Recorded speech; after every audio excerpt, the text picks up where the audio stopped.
Hello everyone, today we are going to learn basic Autodesk Maya tutorial how to add subdivisions.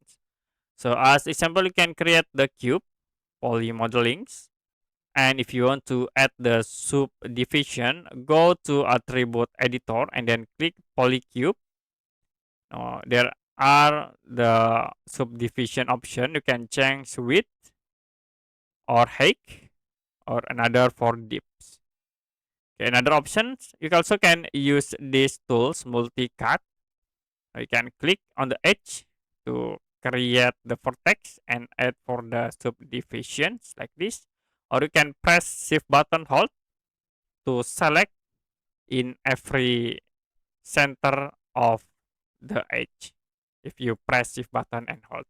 And another options, you also can press the right mouse and then you can press the control buttons to create for the multi subdivision like this. You can click to set.